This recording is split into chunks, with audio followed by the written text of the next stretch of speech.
जितना मुझसे करना था ना फिजिक्स एंड केमिस्ट्री का उतना कर चुका हूँ। आगे मुझे करना है पर मुझसे हो ही नहीं रहा है, तो मैं क्या करूँ, क्या फॉलो करूँ, टिप्स फॉलो करूँ कि जिससे थोड़े ही टाइम में मैं अपने मार्क्स को पहले के कंपैरिजन में और इम्प्रूव कर लूँ। और यहाँ कुछ और भी ऐसे स्टूडेंट होंगे, सर अपना तो कुछ नहीं हुआ, ना फिजिक्स भी नहीं हुआ है, ना केमिस्ट्री का कुछ हुआ है, तो मैं करूँ क्या, लास्ट टाइम पे करूँ क्या। तो भाई कुछ टिप्स देने जा रहा हूँ, जिसका कुछ हो चुका है और एक कुछ बाकी है और जिसका कुछ भी नहीं हुआ है। दोनों के लिए कॉमन टिप्स है। अगर आपने इनको फॉलो किया तो जिनके फेल होने के चांसेस वो पास होने में कन्वर्ट हो जाएगा, और जिसके मार्क्स थोड़े कम आ रहे हैं वो अगर ये टिप्स को फॉलो करेंगे तो मार्क्स इनका इंप्रूव हो जाएगा। तो करना क्या लास्ट के टाइम, लास्ट टाइम सबसे पहली बात तो भाई कि अगर जो चैप्टर आपके बच रहे हैं, जो मॉड्यूल जो यूनिट आपके बच रहे हैं, उस मॉड्यूल और यूनिट का सबसे पहले आप नाम पढ़ो।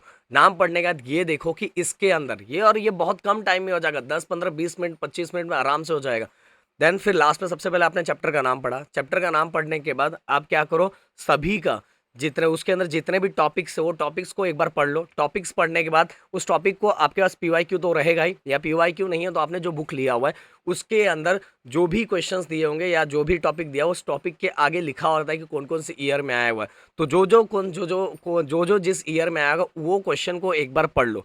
उस क्वेश्चन में अगर नंबर ऑफ पॉइंट्स दिए हुए तो नंबर ऑफ पॉइंट्स मत पढ़ो, हार्डली 4 5 पॉइंट आप पढ़ लो, 4 5 पॉइंट पढ़ लो, या तो थोड़ा सा ये समझ लो कि इसके अंदर क्या है वो पढ़ लो। अगर उसके अंदर डायग्राम है तो डायग्राम थोड़ा दिमाग में फिट कर लो। अगर कोई ऐसा चीज है जो फॉर्मूल जो न्यूमेरिकल्स बार बार रिपीट हो रहा है, तो अब न्यूमेरिकल्स पूरा करने का आपके पास टाइम तो है नहीं, तो न्यूमेरिकल्स का क्या करो, न्यूमेरिकल्स के ओनली फॉर्मूले दिमाग में फिट कर लो, फॉर्मूले फिट कर लो। और उसके अंदर कौन कौन से टर्म्स आते हैं, कौन कौन से यूनिट्स आते हैं, उस यूनिट्स को दिमाग में फिट कर लो। अब इसके बाद ये चीज़ों को करने के बाद एग्जाम में कैसे उतारोगे, एग्जाम में अगर उससे सेम टू सेम क्वेश्चन आ गया तो आप क्या करोगे कि जो भी आपको याद आ रहा है, याद आ रहा है कि इससे रिलेटेड मैंने पढ़ा था, क्योंकि आप जितना भी अभी पढ़ के जाओगे ना उसका आधा ही आपको याद रहेगा।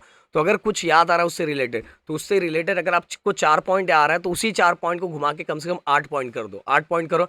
साथ में उससे रिलेटेड डायग्राम, डायग्राम जरूर दिमाग में रखने का। तो डायग्राम अगर आपने साइड में बना दिया तो भाई दोनों के लिए, फिजिक्स एंड केमिस्ट्री के लिए मैं बोल रहा हूँ, ये ट्रिक अपनाओगे ना तो जितना आपने पढ़ा है उससे ज़्यादा मार्क्स, जिसमें ज़्यादा नहीं पढ़ा था ना उसमें ज़्यादा स्कोर करके आओगे। क्योंकि देखो सिंपल सी बात है, उनके जो पेपर चेक करने वाले होते हैं उनके बहुत सारे पेपर्स आते हैं, बहुत सारे पेपर, और उनको कुछ ही टाइम, लिमिटेड टाइम रहता है उसमें उनको चेक करना रहता है।